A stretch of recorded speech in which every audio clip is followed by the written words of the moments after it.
आज के इस वीडियो में बात करेंगे AECC कम्युनिकेशन की। ठीक है, AECC स्टार्ट कर रखा है हमने, 2 यूनिट इस पर कवर की जा चुकी है। आज हम बात करने वाले हैं यूनिट 3 की। यूनिट 3 का पार्ट 1 है। पार्ट वाइज मैं आपको पढ़ा रहा हूँ ताकि आपको सिंपल करके समझा सकूँ पूरे सब्जेक्ट को। आज हम बात करेंगे यूनिट 3 की। यूनिट 3 के टॉपिक जो हमारा आज का है वो है मोनोलॉग एंड डायलॉग। इन दोनों को डिस्कस करेंगे और समझेंगे क्या होते हैं ये। सिलेबस दिखा देता हूँ एक बार आपको मैं। देखिए, टोटल 5 यूनिट है कम्युनिकेशन की और 2 यूनिट हमारी कंप्लीट हो चुकी है। लिंक दे दूंगा डिस्क्रिप्शन में, वहां से आप उसको देख लेंगे। आज हम बात करने वाले हैं अपनी यूनिट 3 स्पीकिंग स्किल्स। हमारी यूनिट 3 है स्पीकिंग स्किल्स, यानी बोलने के गुण, या स्किल्स कहते हैं वैसे हम, बोलने की कला। ठीक है, उसके बाद बचेगी हमारी 2 यूनिट, इसको भी हम कवर करेंगे। स्पीकिंग स्किल्स हमारी जो है आज हम पढ़ने वाले हैं, उसका टॉपिक है मोनोलॉग एंड डायलॉग। इससे पहले बता देता हूँ आपको, इंस्टा पे फॉलो कर सकते हो आप मुझे। आपकी कोई क्वेरी हो या क्वेश्चन हो तो आप यहाँ से आप मुझसे पूछ सकते हो। यूज़र नेम मेरा आपके सामने है, नीरज स्नातक के नाम से। और बहुत अच्छी चीज़ आपके लिए बना रखी है, एक टेलीग्राम पर ग्रुप बना रखा है एकलव्य स्नातक के नाम से। आप सर्च कीजिए टेलीग्राम पे जाके और इस ग्रुप को ज्वाइन कर लीजिए। यहाँ पर आपको related to subject free PDF notes मिल जाएंगे। ठीक है, और भी कोई जानकारी जो आपको रिलेटेड टू सब्जेक्ट है या फिर आपके कोर्स से रिलेटेड कोई जानकारी है वो आपको यहाँ पर दे दी जाएगी। तो चलिए स्टार्ट करते हैं आज का अपना ये टॉपिक। हमारा टॉपिक है मोनोलॉग। ठीक है, मोनोलॉग को समझते हैं। मोनोलॉग क्या होता है? तो monologue is a lengthy speech bye a single person, यानी एक सिंगल पर्सन के द्वारा एक बड़ी स्पीच देना। लेंदी यानी बहुत बड़ी स्पीच जो दी जाती है उसे कहते हैं मोनोलॉग। मोनोलॉग सिंगल पर्सन के द्वारा दी जाने वाली एक लेंदी स्पीच होती है।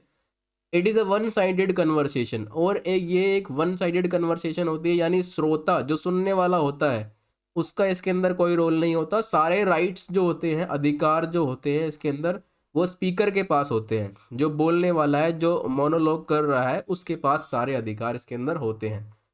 The Greek origin of the word means speaking alone in the sense when one person does all the talking। Greek origin से लिया गया शब्द है स्पीकिंग अलोन, यानी अकेला बोलना। इसका अर्थ होता है मोनोलॉग। मोनोलॉग जो है वो ग्रीक ओरिजिन से लिया गया स्पीकिंग अलोन्स का शाब्दिक रूप है। मोनोलॉग सिंपल शब्दों में आपको बताऊं तो किसी एक व्यक्ति के द्वारा दिया गया भाषण या फिर एक व्यक्ति के द्वारा दिया गया कोई डायलॉग, उसे हम कहते हैं मोनोलॉग। फॉर एग्जाम्पल के लिए यहाँ पर रेडियो या टेलीविज़न के ऊपर कोई आरजे या फिर टेलीविज़न पे कोई शो देख रहे होते हैं, तो सामने आपके जो स्पीकर है वो बोल रहा है और श्रोता की इसके अंदर कोई एक्टिविटी नहीं होती। सारी एक्टिविटी जो होती है, सारे राइट्स जो होते हैं इसके अंदर, वो स्पीकर के पास पास होते हैं। रेडियो पर आरजे बोलता है, आप सब सुनते होंगे। आप वहाँ पर रिप्लाई नहीं दे सकते, उसको कुछ भी कुछ कह नहीं सकते, तो आरजे वहाँ पर क्या कर रहा है? मोनोलॉग कर रहा है। ठीक है, टेलीविज़न पर आप देखते हो प्रोग्राम, तो वहाँ पर जो बोल रहे हैं वो सब मोनोलॉग के अंदर आता है। एक और एग्जांपल बता दूं, ऑडिशन के लिए जब कोई जाता है तो वो डायलॉग बोल के दिखाता है।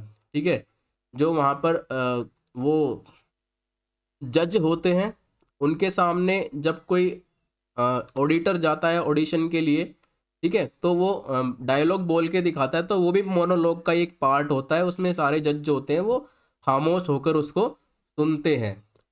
और एक एग्जांपल बताता हूँ आपको, teacher giving a lecture to the students in a classroom.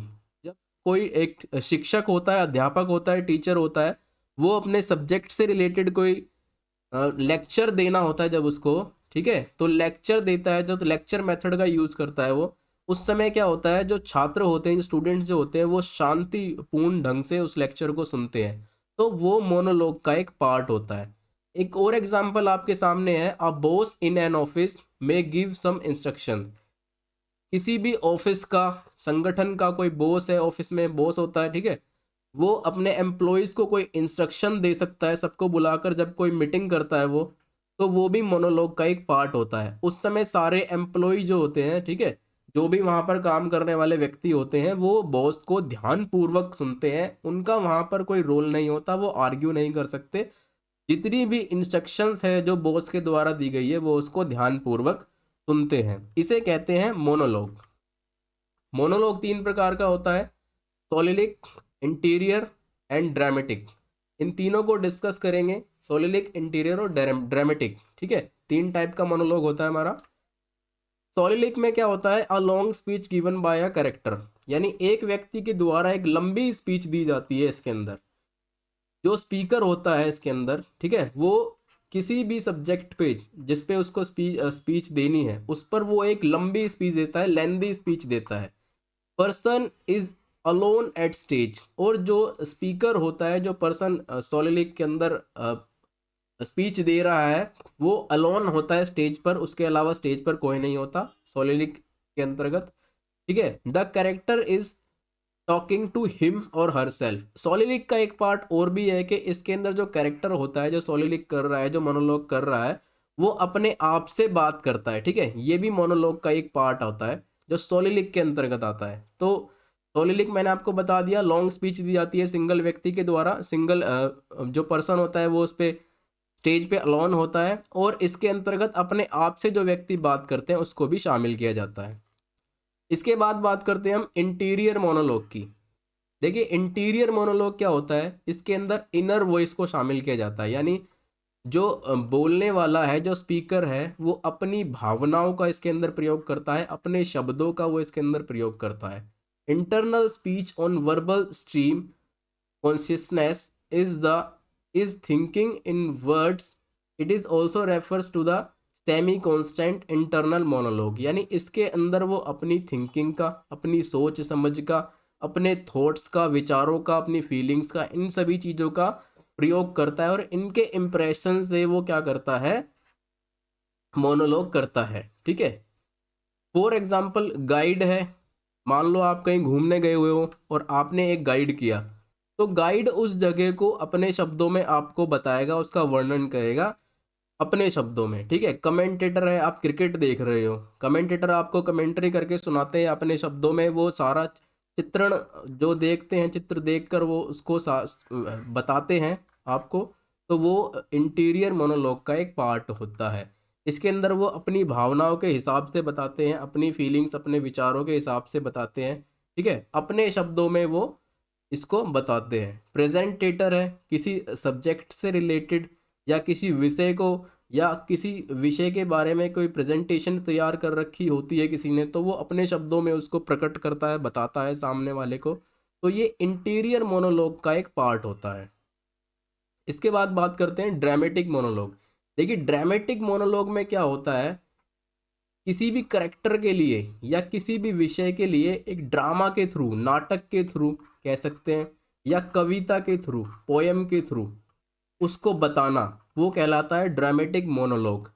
For example के लिए आपने देखा होगा, स्टोरी किसी, मान लो किसी के चरित्र पे स्टोरी बनाई गई है, कहानी के माध्यम से उसे बताया गया है। जैसे आपने मूवी देखी होगी भाग मिल्खा भाग, ठीक है, तो मिल्खा सिंह की उसके अंदर एक स्टोरी बताई गई है, उसके करेक्टर को डिफाइन किया गया है, उसके करेक्टर को बताया गया है ड्रामा के माध्यम से। किसके माध्यम से, ड्रामा के माध्यम से, कहानी के माध्यम से। ठीक है, तो वो कहलाता है ड्रामेटिक मोनोलॉग। या पोयम, किसी कविता के माध्यम से हम किसी के बारे में कुछ बताते हैं। बहुत सारी ऐसी कविताएं हैं जो आपने सुनी होगी, ठीक है, तो वो कहलाता है ड्रामेटिक मोनोलॉग। इसके अंदर क्या होता है, करेक्टर अपनी थॉट्स, अपनी फीलिंग्स को एक्सप्रेस करते हैं, तो प्ले के माध्यम से जो है बताया जाता है, समझाया जाता है, ये कहलाता है हमारा ड्रामेटिक मोनोलॉग। अब हम बात करते हैं डायलॉग के बारे में। डायलॉग क्या होता है, देखिए, डायलॉग होता है दो लोगों के बीच में जो वाद विवाद चलता है, संवाद चलता है, उसे हम कहते हैं dialogue. A verbal exchange between two और more people. Dialogue can be various kind depending on the context. और जो डायलॉग होता है वो अपने संदर्भ या विषय पर डिपेंड करता है कि किस विषय पर डायलॉग चल रहा है, किस संदर्भ में वाद विवाद चल रहा है, इस चीज़ पर वो डिपेंड करता है। सिंपल भाषा में आपको बताऊं तो दो लोगों के बीच जो वाद विवाद चलता है उसे हम कहते हैं dialogue. Dialogue are democratic in a nature. जो डायलॉग का नेचर होता है, जो उसकी प्रकृति होती है, वो डेमोक्रेटिक होती है, अर्थात इसके अंदर सुनने वाला और बोलने वाला इन दोनों के पास आज़ादी होती है। ठीक है, लोकतंत्र के अंदर हम हमारे पास बोलने की आज़ादी होती है, अपने भावनाओं अपने विचारों को एक्सप्रेस करने की आज़ादी होती है।